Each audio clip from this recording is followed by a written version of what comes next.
Hello everyone, bonjour et bienvenue. Hello and welcome to this panel in cyberspace. Here to discuss Revitalizing Louisiana Creole. And it's a panel or a webinar conference hosted by the Nous Foundation in New Orleans and the Cambridge Endangered Languages and Cultures group in Cambridge, where I'm calling in from. So as you can see, we have a selection of people who are going to speak today. And I can see many people coming into the audience, some familiar names, some names that I don't know. So I just want to welcome everybody, and people will come in gradually over the course of the session.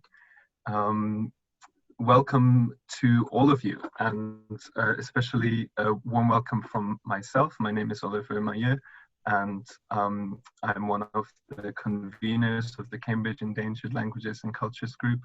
Also with us, although not visible to you, are the founder of CALC, Professor Mari Jones, and a fellow convener, Martin Renard. And I'd also like to give a special welcome to many people. Unfortunately, I can't name everybody that I know personally in the audience, but a special welcome to the distinguished linguists in the audience, because we're lucky to be joined today by Professors Ingrid Neumann-Holtschuh, Thomas Klingler, and Margaret Marshall, who have all worked extensively on the documentation and description of Louisiana Creole, also known as Kurivini to some people here today, which is another thing that we will discuss. So I don't want to say too much, other than that I'm very glad to be hosting. My function is to make sure also that you in the audience can ask questions to the panelists. So please do check in the chat. I can see that somebody says the sound is not clear.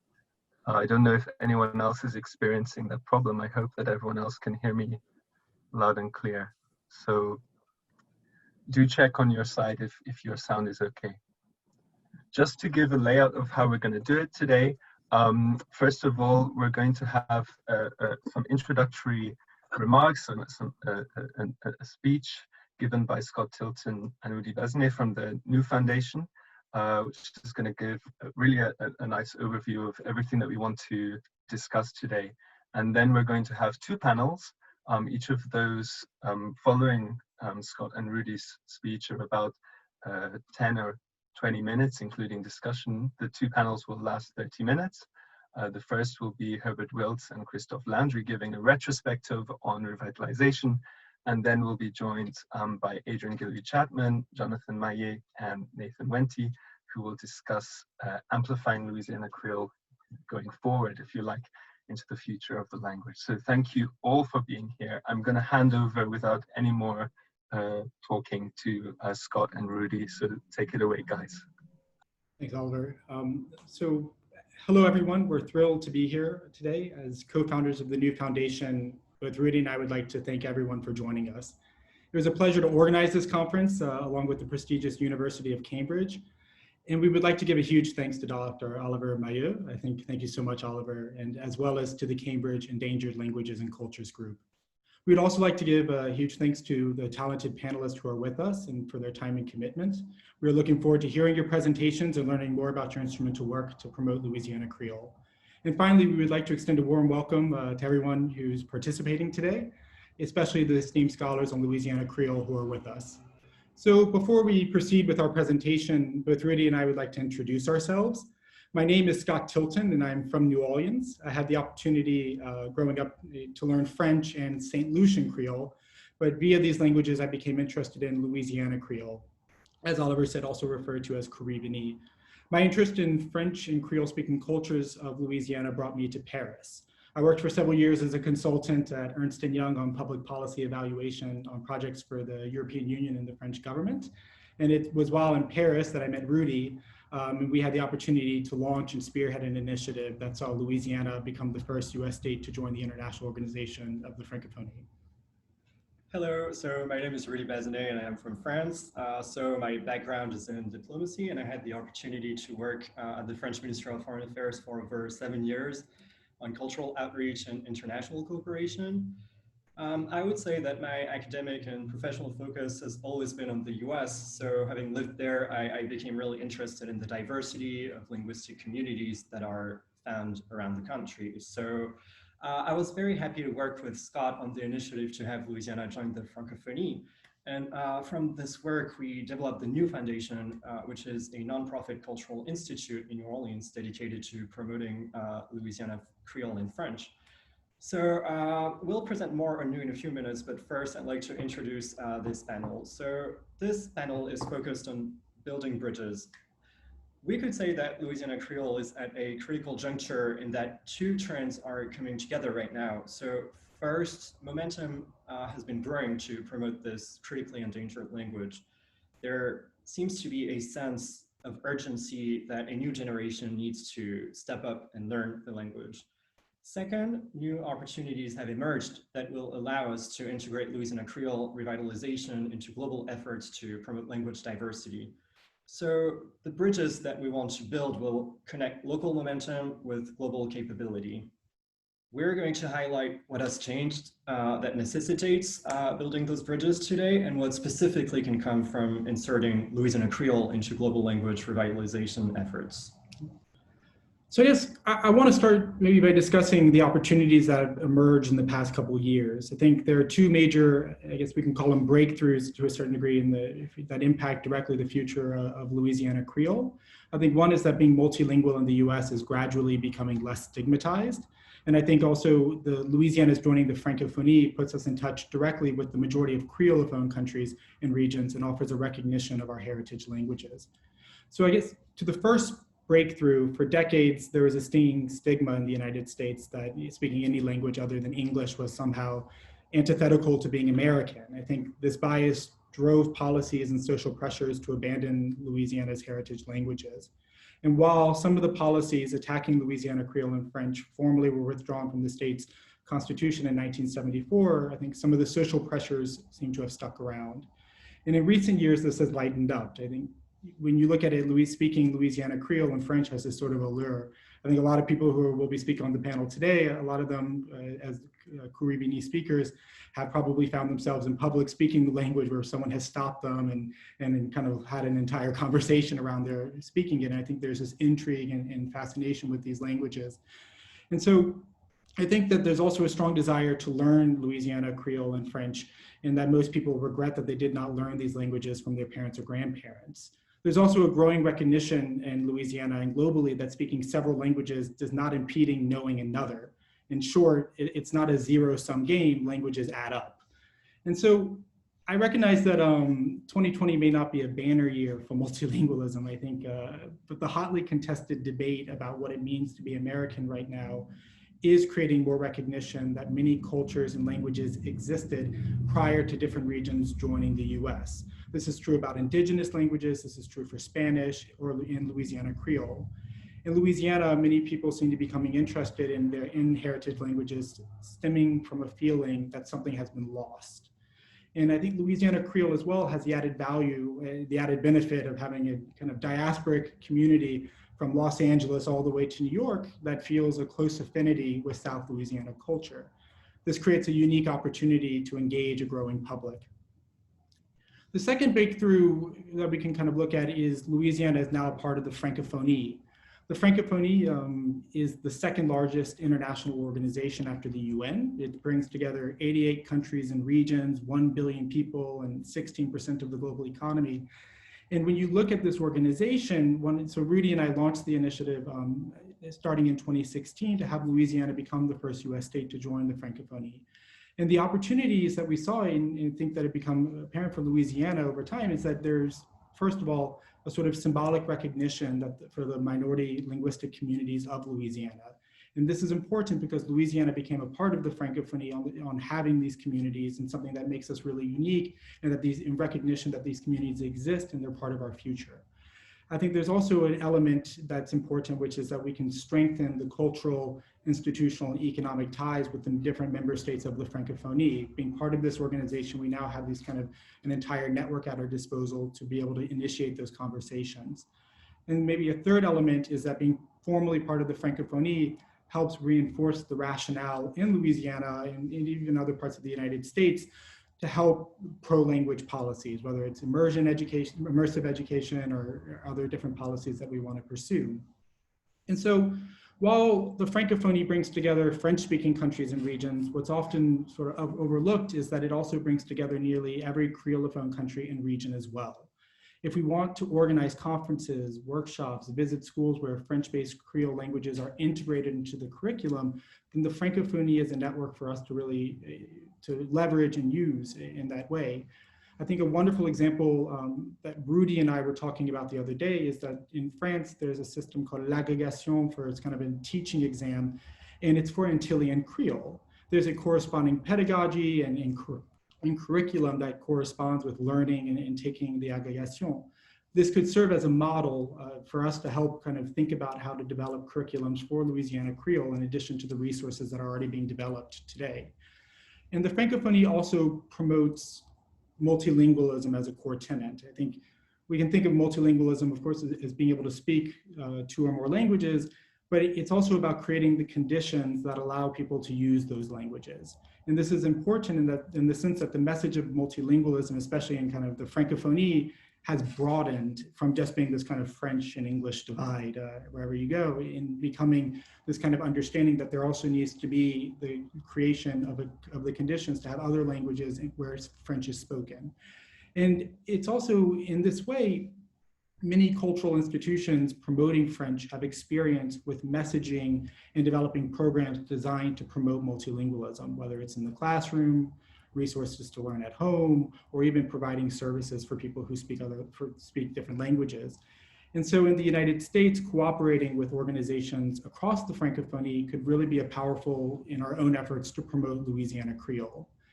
And so I guess to round out the idea and these ideas and give the floor to Rudy, the questions can be asked, what does growing awareness of multilingualism and being a part of the Francophonie, where does it leave Louisiana Creole specifically?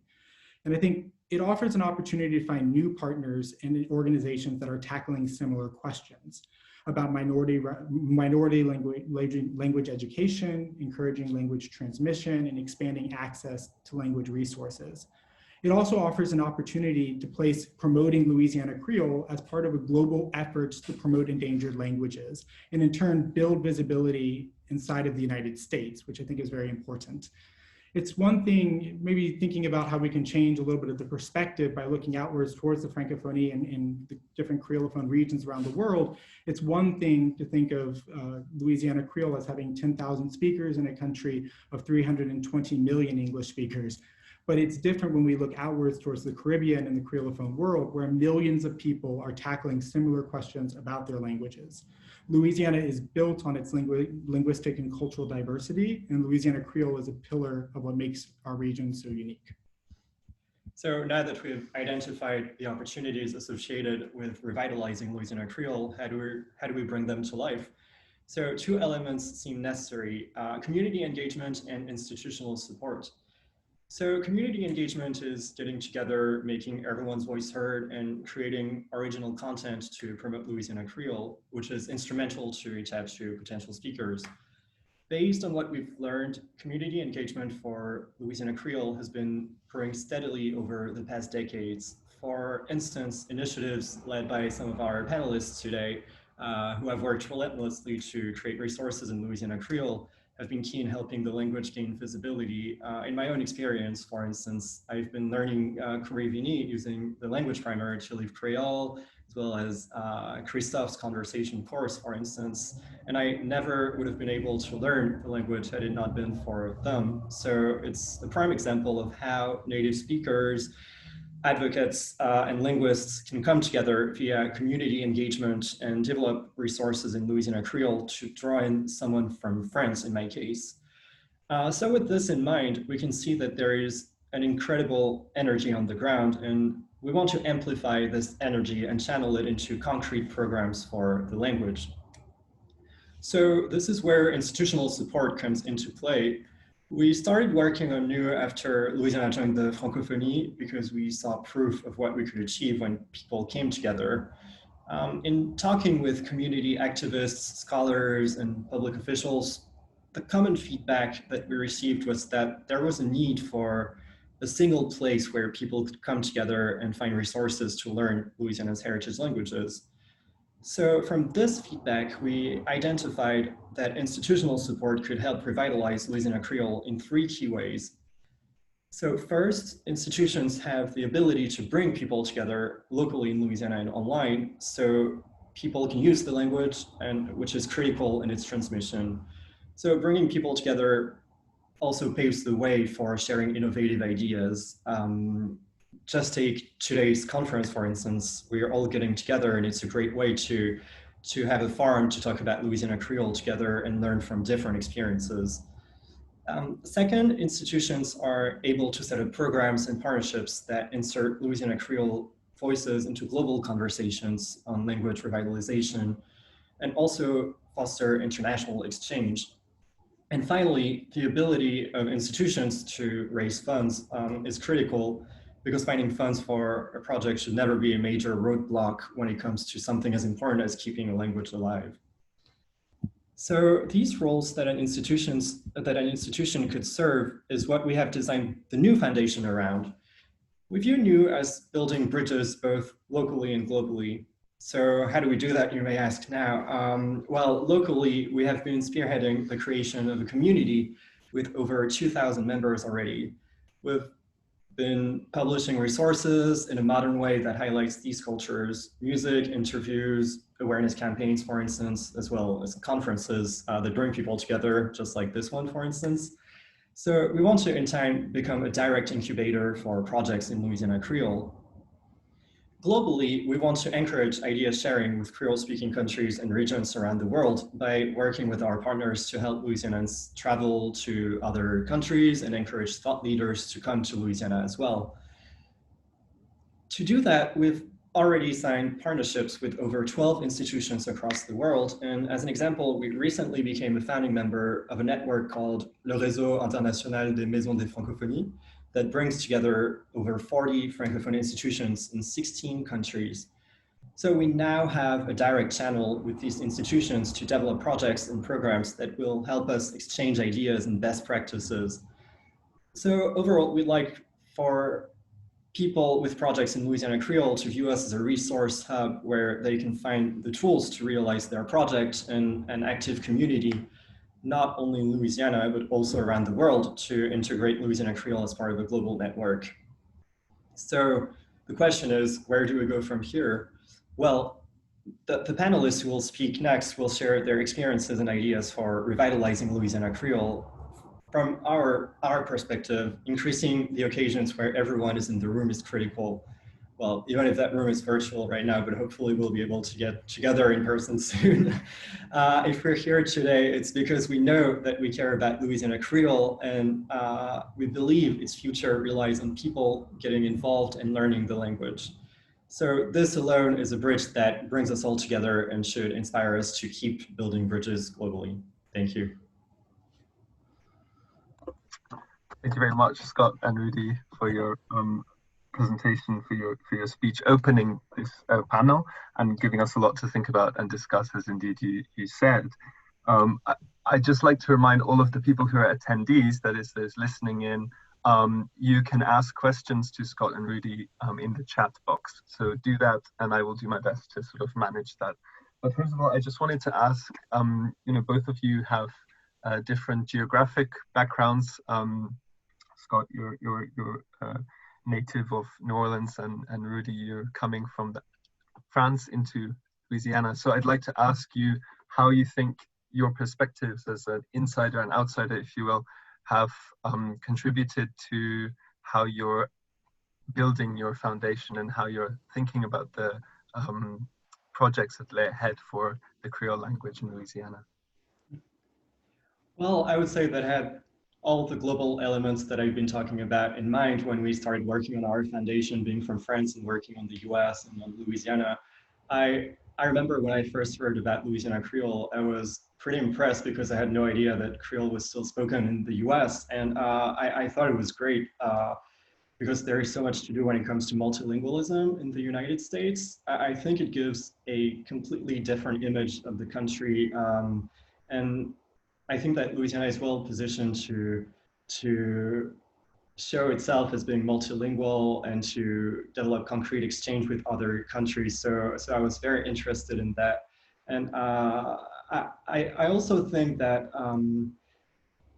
Louisiana Creole reflects the unique culture of Louisiana. So that's why I was drawn to it, I would say, and I wanted to learn the language. So to me, multilingualism is very important, and it also shows how the US can also encompass different languages aside from English.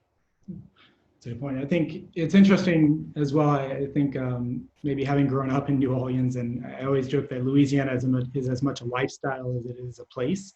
And I think one of the things that's fun about Louisiana is you realize there's this sort of idiosyncrasies, these things that kind of make the place a little bit different than other places. And I think growing up with it, I was very fortunate to have, I think, people who influenced me to learn French, but then also to learn St. Lucian Creole, and that spearheaded it from learning about Louisiana Creole, that people around me, that this language exists, that it's anchored in Louisiana, and it reflects, as Rudy was saying, just sort of a part of that culture and that kind of being alive in that space. And I think one of the things that's fun about Louisiana Creole is when you hear it being spoken, there's these expressions or these ideas that come out in the language that could only belong to that space, only belong in Louisiana. And I think the types of programs that we want to develop through Nous will reflect that to a certain degree. I think we're not in the business of telling people what projects they have to create. We want to work with people, develop projects that they want, and then we'll help develop that with them. And I think there's a lot of innovation. There's a lot of things going on. People are creating language primers. They're creating wonderful audio courses. They're speaking on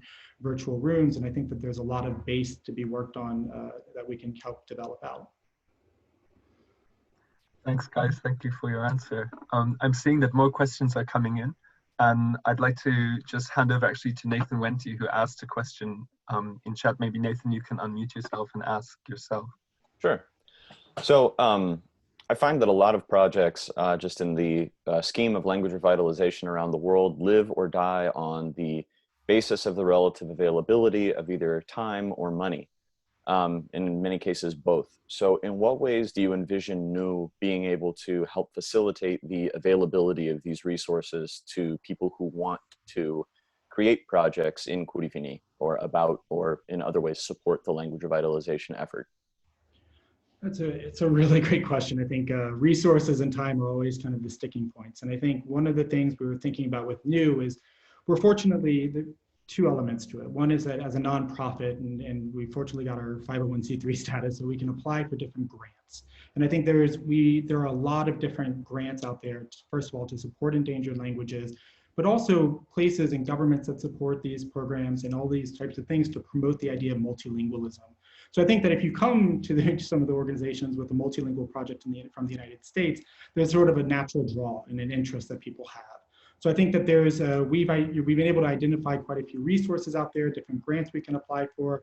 There's also different partnerships and organizations that exist. And I think that's one of the key elements that Rudy was talking about institutional support, that if you can create a formal partnership based on the idea that you're going to develop joint programs to support Courivini, then it really creates an entire base in which you can reframe it. So you can really just develop out, we're going to do A, B, C projects moving forward. And I think it becomes a little bit more concrete and tangible in that way. I think it speaks volumes to the work that a lot of the people and the advocates that we'll be speaking today have done. I think it's unbelievable to a certain degree with limited resources, how much content has been produced. But I think that we can really, as we were talking about building bridges, think about how do we take the global resources that are out there, people who want to support languages, and help pair that with the projects that are being done already. Really interesting, thank you. Okay, I'm going to move on to another question. I see we've got a few questions actually, so I'll ask the ones that we have in chronological order and try to get through a couple of them before the next panel. So the question that we've had from Greg Tilton is, what are ways that Louisiana schools could foster more engagement in French and Louisiana Creole culture and history? Should they integrate it into the curriculum, extracurriculars? Over to you guys.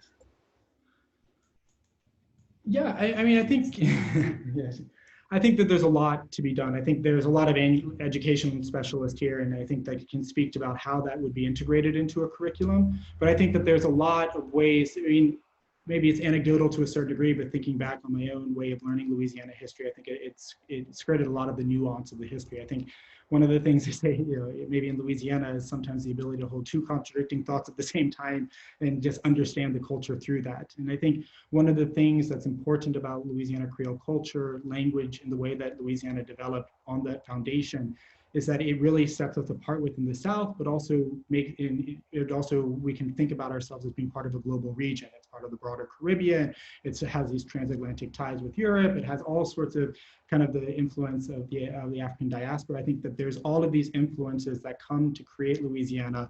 And I think that if you do not talk about Louisiana Creole in the curriculum of schools, it's really hard to understand Louisiana's present. It's hard to understand our physical environment. It's hard to understand all sorts of aspects about the state. So I think having that integrated into the school system would be fantastic in a more kind of concrete way. Yeah, and we'll definitely have the opportunity to talk more about that because we have three people with a lot of experience. I'm thinking first of all of Herbert Wiltz, who has probably the most experience of this kind of question over several decades. And then we have Christophe and Adrien as well, who are both in education. They're educators, so they have a lot to say about that question too. So we'll definitely talk more about that. I'm skipping down a little bit. There's a question here from Tiffany. I can see. Hi, Tiffany. So, Scott, I'm very interested in the Creole learning efforts you're talking about in France. And how did you learn St. Lucian Creole? Well, there was someone in my life I grew up with who's from St. Lucia originally and had the opportunity to learn St. Lucian Creole. And what was interesting, it was kind of a little bit of a port of entry for me to like understand French, actually. So it kind of spurred my own interest in French kind of later on, because I think a lot of different influences in my life came together. And one of the interesting things that I really enjoyed about learning St. Lucian Creole at the time is it's a completely different way of learning a language. You understand that the grammar is different, you understand the concepts are different, the way you express yourself is markedly different. And I think it kind of developed this sort of passion over time. I love being able to slowly converse in it. It took a long time. But it was from there that I started it helped me a lot learning Louisiana Creole.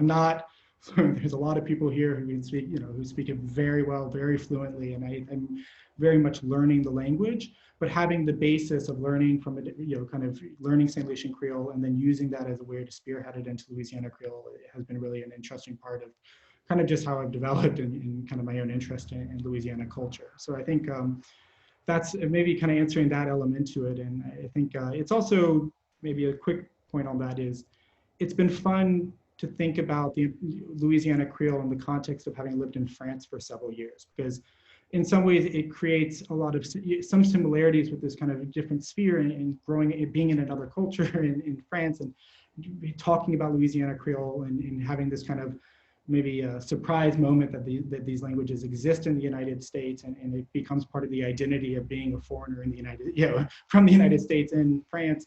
But then the other element of it is just recognizing kind of how unique that language is and how it really imprints itself on Louisiana's identity. Cool. Very interesting. Thanks, Scott. Yeah, very interesting parallels in some ways between St. Lucian and Louisiana Creole, which I'm sure you're exploring in your language explorations. One quick question from Anas, who asks, I'm Anas Atakora from Nova Scotia, Canada, and I'm asking, can you submit to an OEF project written only in Creole? It's an interesting question. It is. Well, I'm not sure you can, but we will ask the OIF. That would be an interesting question for them. And if that's not a possibility today, it should totally be something we could take into account and ask them. Because as Scott was saying, most Creole-speaking regions / countries are part of the Francophonie, so it's something that we should be able to do. And the Francophonie right now, in terms of governance, is really trying to promote multilingualism as well. So many regions, for instance, have French and Creole in the same place. So it would be something that would definitely be of interest if we were able to submit projects written only in Creole. Sounds interesting. Yeah, we can see about that. So I think time is moving on. in the chat, I've seen a couple of more specific questions, so I've answered those specific questions just privately. Some people just asking about some general information or information about technical things. So do feel free to ask that kind of question and I'll try to answer. And then I see that there are a couple of questions we didn't get to. So Jeremy and Evelyn, if we didn't get to your questions, but we'll ask the next panelists since there will be a lot to discuss this whole time. So thank you very much, Scott and Rudy, for your contributions. That was really a good discussion. And I think everyone here is excited to see what you guys are going to be doing at your foundation. So thank you very much. Thank you. And now I'd like to welcome into the virtual stage two very important people in the history of the language and its revival. I'm talking about Herbert Wiltz and Christophe Landry. So these two people are, if you like, stewards, guardians of the language. There's a lot that I could say to introduce each of them, both people who I'm very fond of also personally. So it's nice to see you through the screen. But I'd like to just let you introduce yourselves actually. First, Herb, maybe you want to just describe to everybody your relationship with the language, how you got started all those years ago to be interested in keeping the language alive, and what your background is in the movement. So take it away. Well, bonjour tout le monde. Hello to everyone who's listening, and certainly to the panelists, the members of the panel. It's quite a pleasure and an honor really to be with you guys on today. Thank you, Scott and Rudy. It kind of makes me feel that I'm no longer in a bubble, so to speak, because for a very long time, ever since I started just trying to put together what I thought was a language, because many folks would say, what you're speaking is a patois. It's just something that, you know, folks in that particular area only speak and nobody else could speak. But I see that it's very global and quite popular. And through my travels of visiting various countries where Creole is spoken, I've felt at home. I felt, oh, well, you know, people that look like me, people that have the same kinds of vision and certainly the wants, desires in life. So I no longer feel like I'm in a bubble by myself. And I guess my start with Creole was way back when I lived on a farm with my grandparents. And folks who would come to the house, they would only speak Creole or speak a language that I really didn't understand. But one thing about my grandparents, they didn't stop me from, or didn't shoo me away, so to speak, like most people say, well, you know, go play. Go. I was there in the conversation, or listening rather. And as learners and as a teacher, kids have to learn, have to listen to the language. So I heard a lot, the expressions, the words, the conversations, and that grew with me over a period of time, to the point that I didn't know what that language was. And in fact, it was a book that my aunt had, a French book while she was going to the university. And I opened it up and it was a French book, really. And I wanted to learn. I wanted to be able to read it, but certainly didn't understand what was going on. And it wasn't until I took French in high school, realizing, you know, this is what I really wanted to learn. And so it just happened. I think the language kind of took me in, rather than I'm the one choosing it. It chose me. So got a scholarship, went to Southern University and studied French and Spanish, went on to grad school, just kind of just figuring out, just, you know, where do I fit into all of the scheme of, you know, really Creole.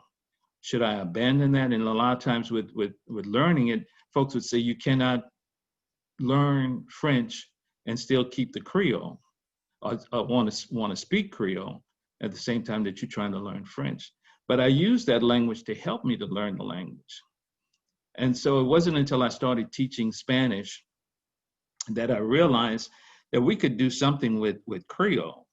And said, well, how am I going to format this Creole with the letters, really? How am I going to represent the Creole language? And so I guess thanks to Dr. Volman and some of his colleagues studying the Haitian Creole, and I heard some of the Haitians speaking at that particular time as well. So try to put something together based on what I heard within my community. Folks who were speaking, their dialogues, their sayings, their expressions and so forth. And wanting to be able to write it, wanting to be able to communicate it in another way, because everybody was speaking it. Folks that I went to school with, folks that I lived with, we were all speaking Creole. And although considered to be, again, patois, I insisted that it was a language. And so the same things that we learn in any foreign language, in any language for that matter, we find in Creole as well. So that was probably the beginning for me in putting some kind of structure to the Creole language. And little did I know that the Haitians and other countries where Creole is spoken, like Guadeloupe and Martinique, were pretty much doing the same thing, trying to formalize, in a way, the language. So again, not being in that bubble, but certainly trying to recognize that we're out there, and we needed to be able to express ourselves as well. So thanks to my grandparents, thanks to the folks that I was reared with, I was able to begin to write the Creole, or what I thought was the language there, and to be able to expose that to the community. There was a Creole magazine at that time, written or published by Ruth Foote. And so she asked me to begin to write, conversations or any kind of material that I could put together so that folks in the community could recognize that this was Creole. Although we didn't have anything that they could actually hear, they just saw the written word. But a lot of folks could kind of make out what was going on, what was actually taking place. And that went on for about 2 years. So we have some publication, and thus this is what we find, some of it in Le Petit Livre Creole that Nathan helped with, and as well as Oliver. Yeah, ça c'est bon. And so I'm very proud of that, and we are very proud of what we've put together, because it is the beginning of some structure, some formalized instruction that can be used, let's say in the classroom or in any formal group that would love to learn Creole. So to that question that was asked earlier about using it in the school, we certainly would like to see in the future the curriculum built around that. But for the time being, this is something that certainly can be utilized, and I have used it. I've had several classes. 2 years ago, a year ago, I started teaching for about 8 weeks. I had two 8-week sessions. Tiffany, who's online here listening, she was one of my students, and so it's a start. It's a beginning. The hope and desire is that you can recognize the sounds, that you can utilize the sounds. You really have to have a partner or someone to work with, because you have to listen to one another. And listening is a very important part in learning a foreign language. So, and some of them were very successful, and we had a good time with it. So those basics, that which is the basic element to learning a foreign language, is found in the Petit Livre. And we hope that we can improve it, develop it over a period of time, and reach the point where we have a curriculum. And then I know that takes a lot of time, takes a lot of funds, energy, and so forth, but I think it can be done. So that was the beginning for me. And so I am thrilled that other folks have an interest in what has taken place and what possibly will take place in the near future. Well done. We lost somebody here. Well done. Yeah.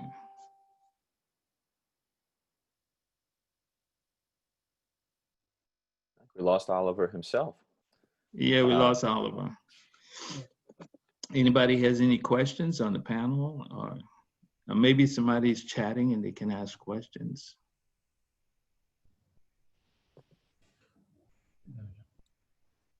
I think he's trying to get on. We lost you for a little while. Sorry, the internet dropped out right now, so it had to happen. Hopefully that means it only happens once to one of us, right? Had you finished, Herb? Sorry that I'm... Well, I stopped here, yeah. So if they had, if there are any questions, then we can entertain that, or I give the floor to my friend here, Christophe. Yeah, maybe Christophe, you'd like to introduce yourself and your work too, because I thought that was a very modest introduction. I think that really you've done a lot for the language, and so has Christophe. I mean, we're lucky to have these two guys with us. Maybe Christophe, you can mention your work now, and we can talk about the marriage of the two later. Good morning, everybody. It's really an honor to be here with the panelists who I've worked with in a professional sort of setting, but also developed, really deep friendships with over time. And it speaks to sort of this movement that's happening here, that is not just some movement happening in a bubble, but that, there are real relationships that are being developed as people are learning the language and also promoting its usage throughout the world, really, not just in Louisiana. I'm from New Iberia. I'm relatively young, I guess. For some of the promoters of the language, I'm 40 years old, and like so many Creoles from Louisiana, I grew up hearing Creole in the community, in the family. And it was always sort of a language. I'll never forget, we had this neighbor who was somewhat old, but she also had, and she used to rattle off in Creole all the time. And I was 6, 7 years old, and I would always go there because there was something about her, but also more specifically, the language that fascinated me. And, I associate with, maybe voodoo and things like that, because she seemed so odd to me. The things she was saying just didn't make sense. And early on, I'd say, so New Iberia, when I was growing up, was a bit of a multicultural center. My really close friends starting in elementary school were from Laos and Vietnam. And at that time, they couldn't really speak English. They had just arrived, I'd say, in the late 1970s, early 1980s. And I was one of the ones in elementary school that sort of befriended them, the Laosians in particular, and learned their language and was fascinated by their orthography, especially the food and Laosian New Year and things like that. And so my peers who are not Laosians made fun of me. They'd say, he thinks he's Laosian, and for me, it was just so wonderful to be around people from these diverse linguistic and cultural communities. And it sort of set the stage for what followed, which was that French became a really important part of my life. Early on in elementary school, I was, like so many of my peers, in French classes.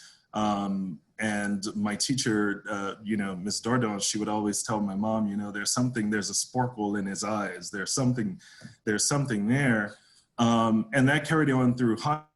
myself and Monique Pelletier, who's now in Aucoin teaching French, we delivered the morning announcements in high school in French.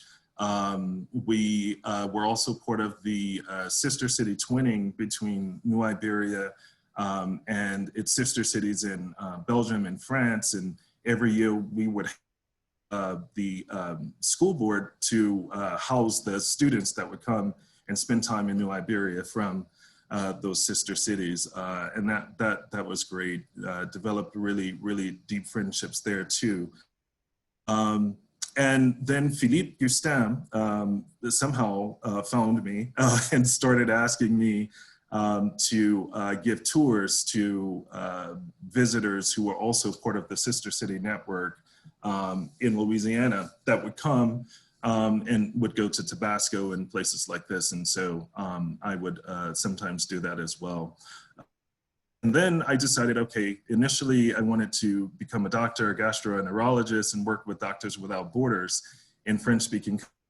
But somehow our languages kept pulling me back. And so I decided to do Francophone studies at UL as my undergrad, and was working at the Acadian Memorial in St. Martinville and the St. Martinville Cultural Heritage Center, Vermilionville at one point. And one day I walked to CC's Coffee, which is one of the coffee shops, or used to be at UL on its campus in Lafayette, and heard Debbie Clifton speaking Creole. And that profoundly marked me because it was the first time that I had actually heard Creole spoken in a professional setting. Yes, I associated it, like so many, with the cane fields and also with, poverty and, just not a language that was used in a university, not a language that was used in that capacity. And from that moment onward, I've just been, focused on helping to bring some knowledge about the language to the larger public, but more specifically to people in Louisiana, but also to eventually develop resources and curricula and things of the sort for people to learn the language, but also learn it and use it with others in the community and beyond. So around 2008, I think, there was a website called Edufier. No longer exists. It was a virtual learning platform, very great, had super tools for learning all sorts of different disciplines, subjects. So I started there just to test to see what the sort of level of interest was in the language. And it was overwhelming. In fact, it was too much for me. So Edufier, I think the website around that time went down, and I brought the sort of learners to Facebook, and we created this sort of network of groups within Facebook where, which were divided by sort of level of learning. And we instituted a curriculum there where we were siphoning people, and then at the end they would be able to come and practice in the practice group and use the language, because of course we didn't want it to just be this sort of academic sort of language where you learn it, you understand the grammar and the writing and things like that, but also use it with other people who are speaking, which was the reason the practice group was created. That also became overwhelming. We had to bring in lots of others to help moderate that, and we sort of branched off into different language development resources for people to be able to learn and practice on their own as well. Because of course we all had full-time jobs. So, so that happened. And at some point I realized that writing Creole, Louisiana Creole, in French orthography and also in Haitian orthography was a bit problematic, because to me, that it was contributing to the confusion about whether or not Creole was a language, or whether it was a dialect of French, or whether it had originated in Haiti, which were popular ideas at the time, still are.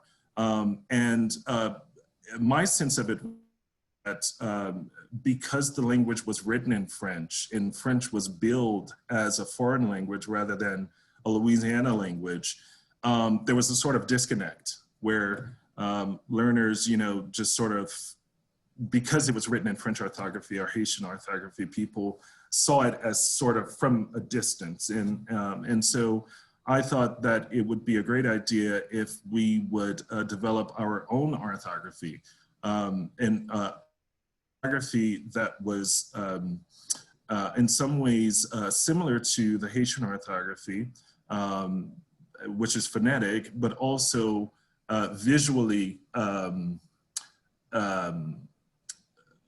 linked to people who are relearning Louisiana Creole, who are English speakers in the United States.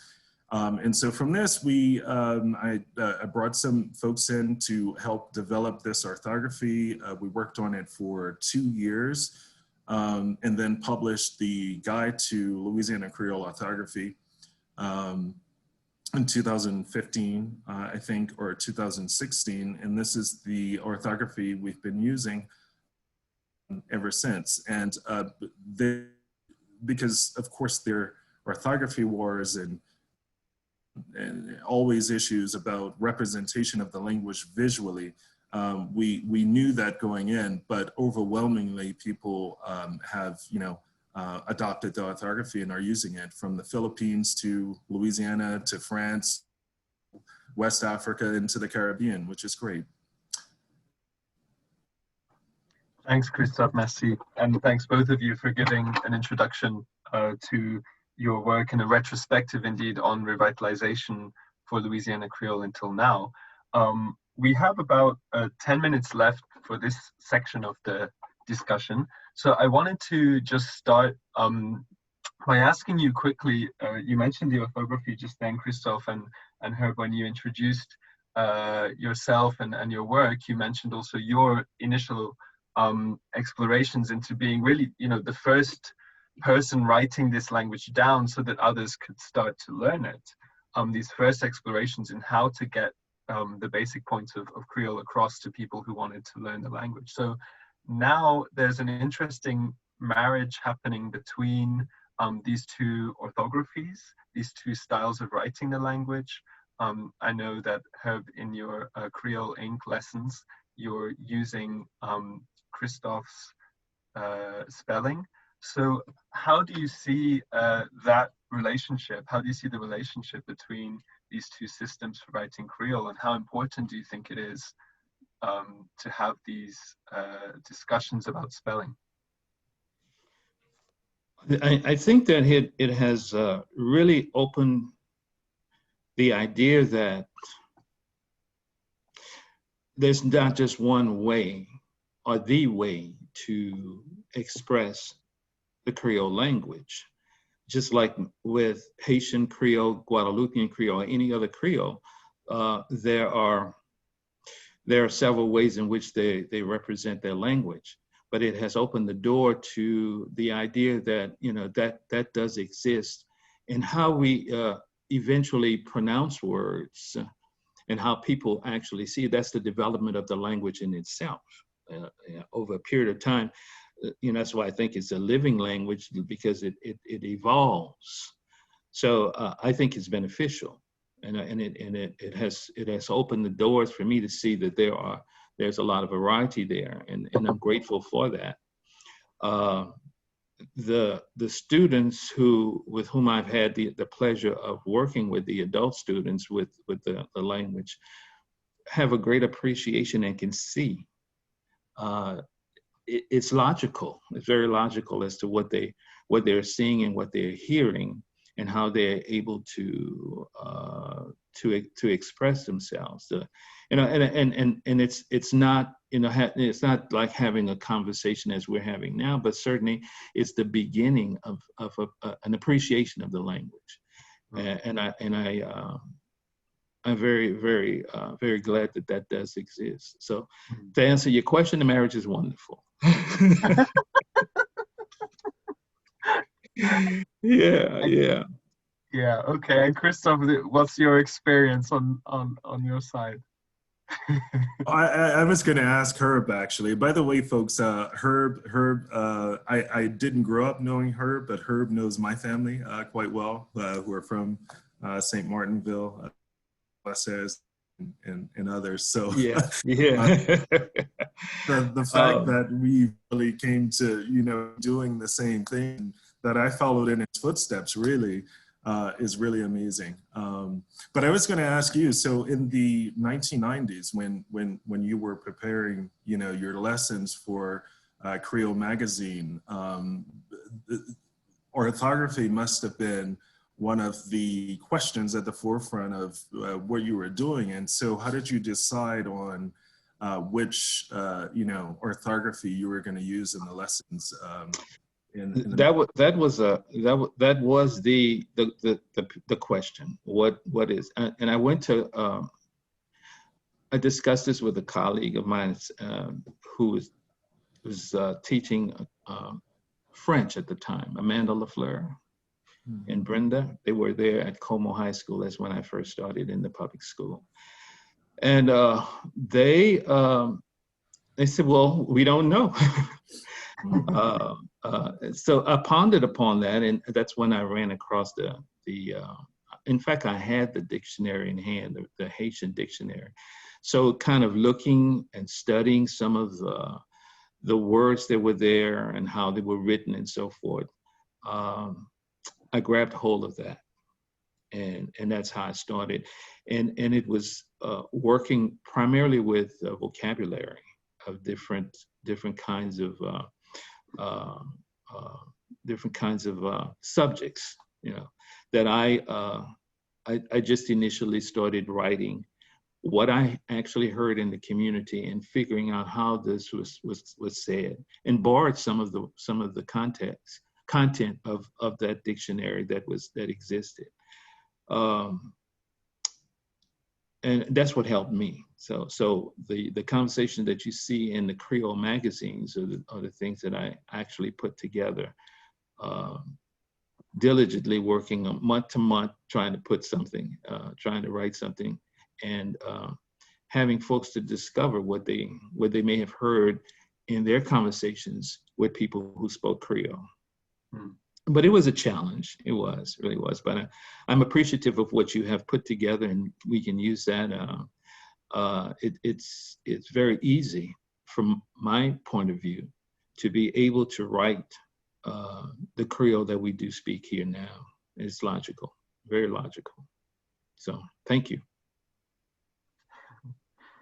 There was someone who asked the question, I think, where was I? Yeah, there were several questions in the chat. Yeah, folks, between Parks and Bro Bridge was where my grandparents actually lived, and they lived on a farm raising chicken and cows and picking up cotton and pepper and all that stuff. I stayed under the covered wagon. I was very small at the time, but I didn't do any work. And so Bro Bridge is where we ended up.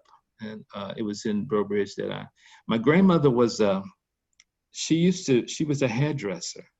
So after I come home and all of these ladies would come to the house, and excuse me, ladies, but you always have these stories that you want to tell. Just like in the barbershop, we have stories, but I would listen. I was next door in the next room listening to those stories, and they would speak in Creole. So I picked up a lot. A lot of interesting tales, so forth. But they were good. They were good. But it was an enjoyable time. And one thing I can say, I was never shunned away from actually, whenever somebody was speaking the language, I heard it. I didn't always speak it, but I heard it, and it stayed with me. Yeah. Okay, I'm going to get to we don't have a lot of time left on this panel, but there's one question that I've noticed has been coming up a few times in the chat. So I'd like to ask it. So Jeremy was the first person to ask this question, and he asked, do you believe that there's a divide between white and black learners of Creole? Do you think that black Creoles need a certain type of marketing in order to get them engaged? And this speaks to a couple of other kinds of questions. People are asking, who is it who's interested in learning Creole? Professor Neumann Holzschuck also asked, who are the people who want to learn Creole? Do they have a Creole background? And Joseph Dunn asked, is the practice of language learning limited to people of African descent? He feels there's some confusion or misinformation about who speakers of Louisiana Creole were historically and are today. So maybe the two of you want to speak briefly. This is a big question, a big issue that we'll discuss, I'm sure, in the next panel, but please give your views on those questions. Okay. From my experience, I'm from St. Martin Parish. So like Christophe with New Iberia, St. Martinville, Parks, Cecilia, Honorville, you will find a lot of folks speaking Creole. Of course, once they leave, they may not speak Creole, they'll start speaking English, but certainly within that community, they're constantly speaking with one another in Creole. So, and that is the question of white and black. There's little difference there. And I've heard folks who are white will say, I speak Creole. And maybe because you know, the introduction of Cajun, they kind of, it was much more popular than Creole in the sense that, and historically, you know, if you spoke Cajun, then you were white. If you spoke Creole, then more than likely you were black. But that was not the case. But within the community, because they live near one another, they shared a lot with one another as well. They helped one another and could give me a helping hand. So whether you were black or white, and whether you had some difficulties in living together, you learn to work together. You learn to, in a sense, live together. You know, so although my grandparents were sharecroppers, the folks that they were working for, they knew them very well. And I guess in a sense, everybody knew the lines, you know, what to cross or when to cross or whatever, but they got along together. So the same thing with the languages. And that was not really, I don't know, a great distinction, you know, to say that I'm speaking Creole, I'm speaking, you know, Cajun. Sometimes they would even say they speak French. But I think it was because of the, you know, being popular. The idea that, you know, the Cajun language took on a role in itself. And then if you were Creole, then that was something else. You know. And again, Creole was considered to be a dialect, not necessarily a language. You know, what you're speaking is gauche. What you're speaking is not acceptable in a sense. But we have learned since, and that's what we're trying to educate, let folks know that what you do speak it is acceptable. It is a language, you know, and not because, you know, somewhere else, but because right here is how you're able to communicate. You know. Christophe, tu as quelque chose pour dire? Yeah, I'd say it's pretty much the same. Because I growing up in, you know, on the heels of the Cajun movement, that when, you know, came to understand the linguistic differences in our community, that I really started asking questions, and was kind of discouraged from asking questions, because it was a question of whether or not, you know, people of different racial identities share the same culture and can share the same identity. And so if you're asking why, you know, these Cajun neighbors are speaking Creole, then, you know, you're causing confusion, and it's not going to be well received. Yeah, I'd say up until probably about 10 years, the Cajuns that I knew personally, and heard also in the community who spoke Creole would not say that they spoke Creole. They would say that they spoke Cajun or French for the reasons that Herb has pointed out. You know, Creole had come by that point to be associated with non-white. And so you didn't want to be associated with that because, you know, you come from Nova Scotia and on and on.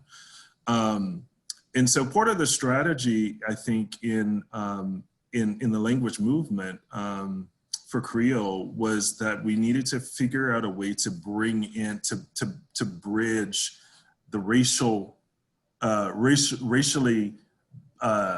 bifurcated parts of our communities. In other words, we needed to figure out a way to de-racialize the language and also make people understand that you can share the same language, that just like in English, we all speak English, but we don't have the same racial identities. We don't all have the same genealogies either, but we share the same identity and same language. And so the same thing was really important for us to do with Creole. And I'd say in the last 10 years, I'm noticing more and more people who previously would have said that they spoke Cajun and French, who are Cajun identified, white identified, are now saying, I'm Cajun, but we speak Creole. And that's great. I mean, that's great that, you know, people can come to that understanding and say, you know, yeah, we have a different racial identity. Yes, we're treated differently in society, but we share the same culture. We share the same land. We've been living next door to one another for the past 250 years. And usually we're genealogically related also. So, you know, this is part of the challenge with language work in our community and making it acceptable and also reachable for people of differing racial identities. I don't know if that answers Jeremy's question, but or Joseph's, but I think I try to touch on some of them. Absolutely, absolutely. Merci. That's really nice response to those questions, those important questions that were asked by several people in the audience. And again, we have many questions in the audience, perhaps more than I was expecting. So we will get through many different topics, but it's time to bring in 3 more people. We'd like to welcome in Nathan Wendte, Adrien Guillory-Chatman, and Jonathan Maillet, who constitute our 3rd panel. Christophe and Herb, feel free to jump in to the discussion too, of course. But first of all, I'd like to just introduce these 3 people who have been instrumental in recent years in producing materials for the language, in pushing the language into new areas, new domains, and really breathing life into Louisiana Creole. So perhaps we could start, maybe Nathan, you'd like to just go first, just very briefly introducing your relationship to the language and how you got involved, and then we'll work our way through the 3 of you in that way, and then ask some questions from the audience. Merci, Oliver. Moi, c'est Nathan. Moi, c'est un Margot. Moi, pas Creole. Okay, I'm a transplant. I'm not a Creole, so let's get that out of the way first. But I was drawn to Louisiana Creole based on linguistic experiences that I had growing up. I learned French in high school. I lived in Haiti for a year after college.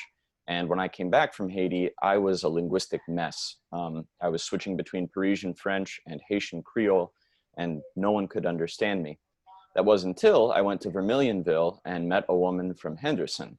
And I noticed that the way that she was speaking was very similar to the unintentional mixture that I had been endeavoring in vain to disentangle in my brain. And I asked her if it would be all right if I tried to speak Haitian Creole with her and see if she could understand me. And we had a decent conversation, and I was very intrigued by that, and I took that experience with me. I then set out to educate myself more on the linguistic history of Louisiana and became very interested in Louisiana Creole. So I decided that I wanted to be involved with this language, with this community at a graduate level when I enrolled at Tulane in their linguistic anthropology program. But I really didn't get into the real work of language revitalization until Oliver actually invited me to sit in on a panel that Herb was also a part of, that was being hosted by Codafil. And they wanted to introduce a Creole component to French immersion. And Oliver suggested that I go because he feared that there might be some confusion among the participants in that conference as to what exactly they were claiming that they wanted, and then the resources that they were trying to mobilize to meet that need. And it all really boiled down to the fact that Creole is a polysemous term around the world. So they knew they wanted Creole within French immersion, but they had not really taken the time to appreciate that there are different flavors of Creole around the world, both culturally and linguistically. So Herb and I were the voices on that side of the table, saying we need to make sure that if you really want this to be a Louisiana Creole thing, you need to pay attention to the kinds of resources that you're using. Because at that point, there were some people who thought, well, any Creole is good enough, be it Guadeloupean Creole, be it Haitian Creole. The resources were already there. So they figured these would be the easiest ones to put into an immersion setting. Herb and I, after that conference, decided that we ought to sit down and try and put together something that was specific to Louisiana, so that these teachers in the revitalization programs and the powers that be at Codafil would not be able to say, well, there are no resources. This way we would have something and say, well, there is this. If you really want to distribute something, you can use this. And that was the birth of the first edition of the Guillory-Creole, with the help of Oliver as well. So since then, I've been involved still with Oliver and Herb, then also with the addition of the help and insights of Adrien and Jonathan to improve on that. And we've now created a second edition of the Tea Leave. And, I've been involved in the online revitalization community facilitated in large part by Christophe. And so although I am now done with my PhD program, I am still actively involved in efforts to bring attention to Louisiana Creole and bring more valorization of this language and help try and dispel some of these harmful myths that have surrounded the language, like Herb talked about, like the idea that it's not a language or that it's a poorly spoken form of some other language. So I do my best to facilitate better understanding, but then also just to sort of stay out of the way, because I am here to help the Creole community in whatever ways that I can, and participate to the extent that I can. But yeah, I suppose that's me. Merci, Nathan. Thanks, Nathan. That's a really nice introduction. I should also say you didn't even plug your book, Nathan. Nathan has a book based on his PhD dissertation, which makes it very, very accessible to understand exactly what he was investigating and working on, Creole in Texas. So I recommend Creole, a Louisiana label in a Texas context, for those of you curious about learning more about Creole in Texas.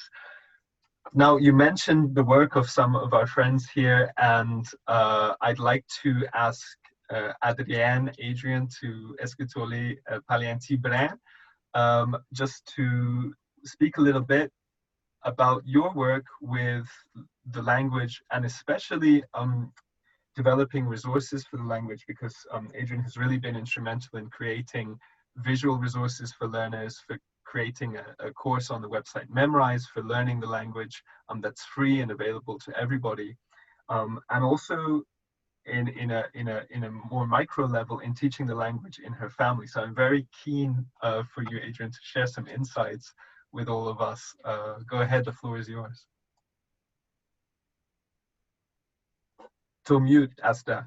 Tu viens pour unmute toi-même. Hello, everyone. I was born in Lafayette, and before I started school, my family moved to Chicago.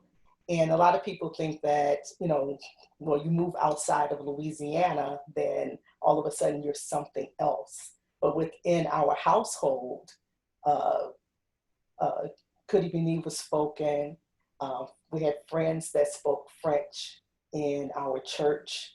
I would love to be, I would sit down in the kitchen when people would come over for coffee. And, you know, when you're a child, if you grab a book, people think you're not listening. So I would sit down and just listen all the time to my family members and our friends speaking Louisiana Creole and speaking French also. And I didn't know that there was a distinction, you know, between the two, because it was all called Louisiana languages at that time. So I grew up hearing the language, but I was not, like many people of my generation, I was not encouraged to speak the language at all. I could remember times being in the kitchen and my mother and grandmother would be talking to each other in our heritage language and then speak to me in English. So my grandmother grew up at a time when they were very much discouraged to speak their language. So she didn't care for us to speak the language. At least it was she wanted us to do well in school. That was the thinking of that time. And I always thought that that was unique to me because I grew up in the diaspora. But I found out later on that that was something that happened in Louisiana all across the board. And so that is how I am connected to the language, because it has always been a part of our family. And opportunity to learn, and I knew I could learn Guillory-Chatman, but the opportunity to learn French was always there, and I always missed that opportunity. So as fate would have it, as I was getting interested into genealogy, I joined Facebook groups, and that led me to Christophe's Guillory-Chatman group. And from there, I was encouraged to write all the time and to speak the language. I formed connections with other people in the diaspora and other people in Louisiana who were interested in learning the language. And some of those people were Louisiana Creoles, and then there's some people who are interested in the language who are not Louisiana Creoles. And I got the opportunity to work with some of the other more fluent speakers in producing infographics for the fan page. And, you know, I felt that I was very reluctant to do it. And I say this because there are so many people who feel that they don't know enough of the language, or they don't, they've been out of school for too long, and they don't see a way to connect back to our heritage languages. And all it takes is a bit of commitment, and you can do it. You really can. It's a lifelong journey, but then, you know, even learning English myself is a lifelong journey. So I joined together with some of the facilitators, and I started producing infographics. And my focus has always been on children and their families, because endangered languages are noted as endangered languages because children no longer speak the language. And not only just the fact that there are not enough speakers of the language. And so I feel that if children and families can commit to learning the language, then the number of speakers will grow, because it will start in the family, and children will, the children will be the people who we will look to in the future to carry on the language. And so within the family, I started with my own family also. We get together for Sunday dinner, at least we used to before everyone had to stay at home. So we would get together for Sunday dinner, and during Sunday dinner, we would have lessons. And we would try to have at least like 15 minutes we would start with, or 20 minutes where no one could speak English. Everyone had to speak Guillory. And so it was sort of an immersion type of deal. And Christophe had YouTube videos. He had a lot of information, and it was in different places. So my sisters and I got together and we pooled our resources. We started making index cards, and we would post our index cards in the home. And our children were also young teenage children at that time. They were also involved in learning the language. So it was a family deal. Now, I'm the one that is most zealous about it. And it takes a lot of patience, but if you're committed, it works. It works. So, the one thing I wanted to, one of the questions was about should Louisiana Creole be taught as extracurricular or be within the curriculum itself? I think there's a lot of opportunity for Louisiana Creole to be in the curriculum, even from preschool on, because we have other holidays that started outside of the United States that we work on in the classroom, like St. Patrick's Day, Cinco de Mayo, and the children are learning about the heritage of these particular people that practice that particular holiday. So there's no reason why Guillory could not be part of an art program, as part of the music program. We have lots of folk tales, and that can be just integrated into the curriculum, not something that's an extracurricular type of subject. And then also, of course, history.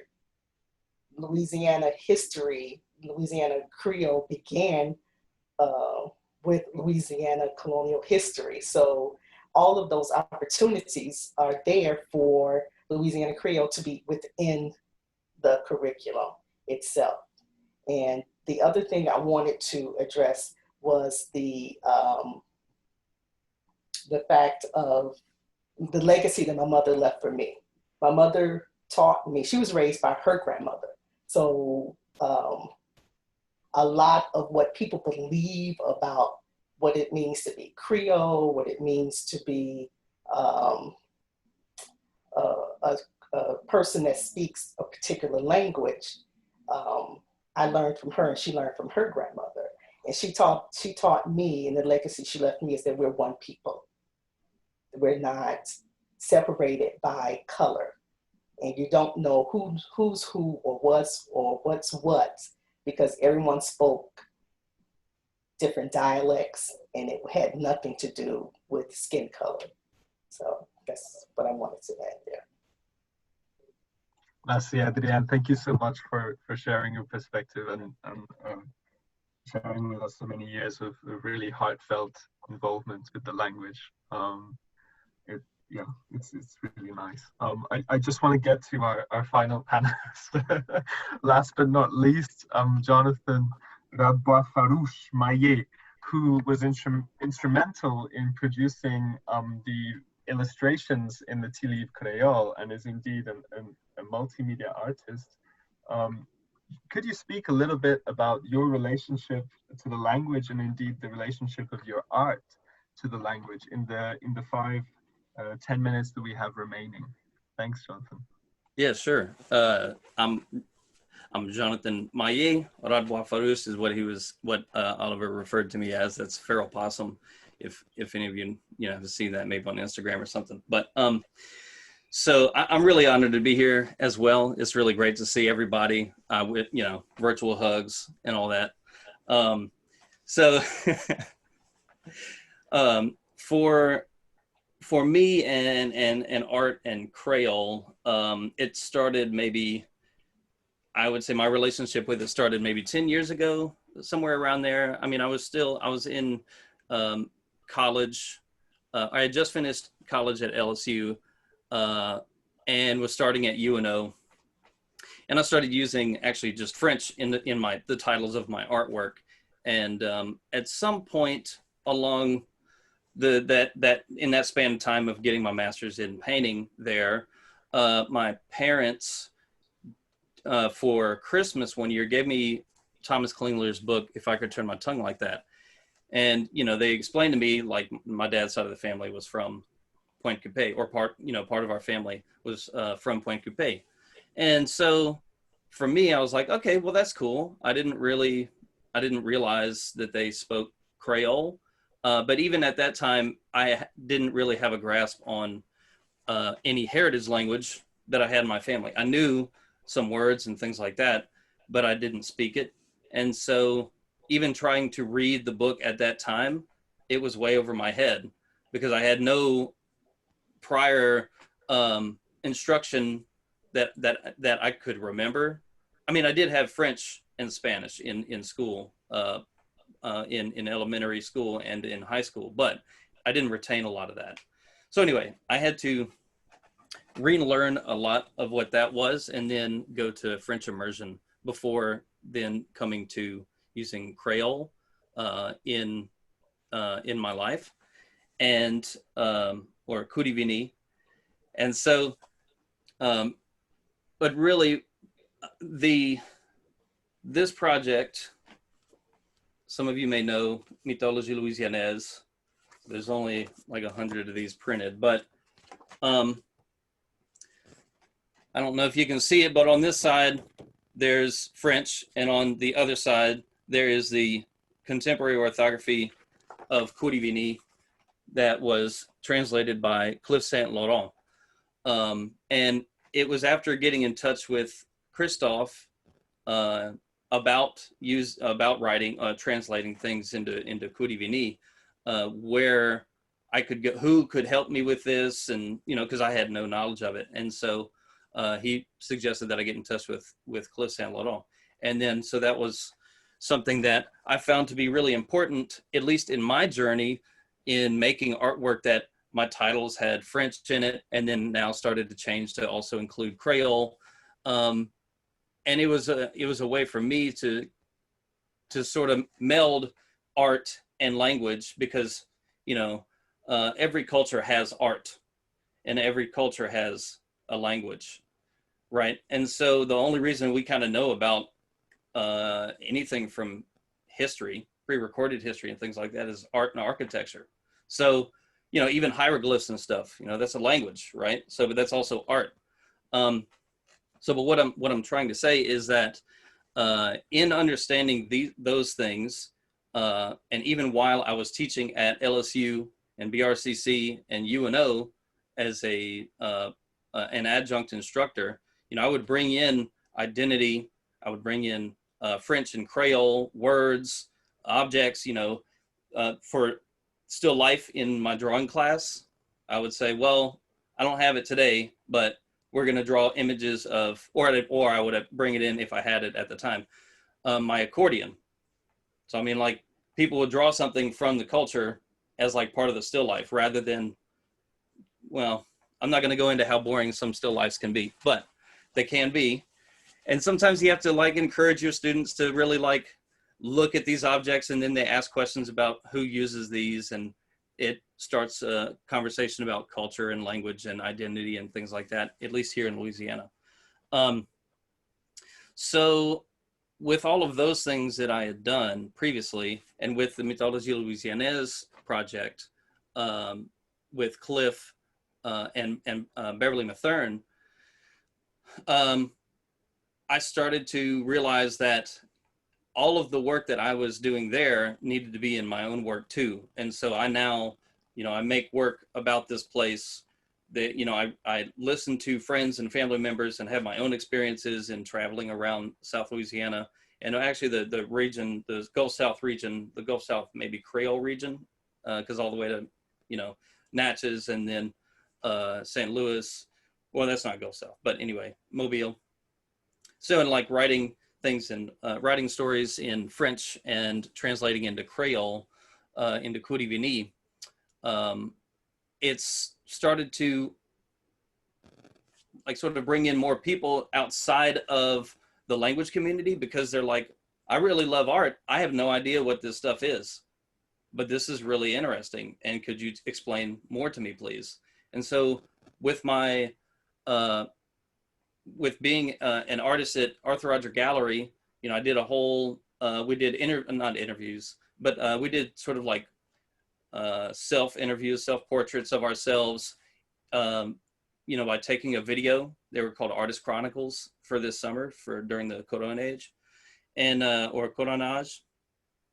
And so I did my whole video in Kouri-Vini, so that, that's my way of helping to promote like melding art and what I'm doing at the moment, and putting it in a space that's actually not necessarily a Creole language audience, and I think that's where my place belongs, is that I push it into, at least from where my standpoint is I'm pushing it into audiences that they have no idea what this is, but they are interested in it.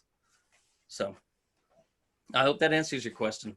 Thank you so much, Jonathan Messi. Thank you to all three of you for sharing your stories with the language and for the work that you're doing with Louisiana Creole, Kouri-Vini. Actually, this marks the sort of formal conclusion to this webinar, since I guess some people will have other commitments, and we've been talking together for an hour and a half, although time flies, of course, when you're having fun, and this has gone very, very quickly. I also completely, underestimated just how much interest and how many questions there would be. I think it's a fantastically positive sign that we have very, very, very unanswered questions, topics for discussion, interesting comments that remain to be discussed. With that in mind, I would like to suggest that those of you who have other commitments, who need to go elsewhere in the audience or on the panel, thank you very much, and you may go talk about Kouri. But those who would like to stick around and have a more informal discussion after the event has formally finished, if you like, you're most welcome. I think it's really nice to spend and share this time together. So yes, that's what I would like to say. Thank you very much to all of our panelists, Scott, Rudy, Herbert, Christophe, Nathan, Adrien, and Jonathan, for talking about your work with the language and pointing us not only towards the future, but also remembering some of the really important work that's been done in the past, and actually all of this working together, getting us to this stage. And really the impression that I have that I'd like to share just as a final note is that I really feel actually, frankly, quite moved by seeing all of you here and all of the interest, and it just makes me think, gosh, yeah, over the past years, decades even, there has been so much momentum, and the language continues to survive despite all of these challenges, and it is a unique and fascinating language, and I'm very glad to have been part of this discussion. So thank you everybody for coming. This is the end. Goodbye, au revoir. But if you want to stick around, please stick around. Okay, goodbye from here.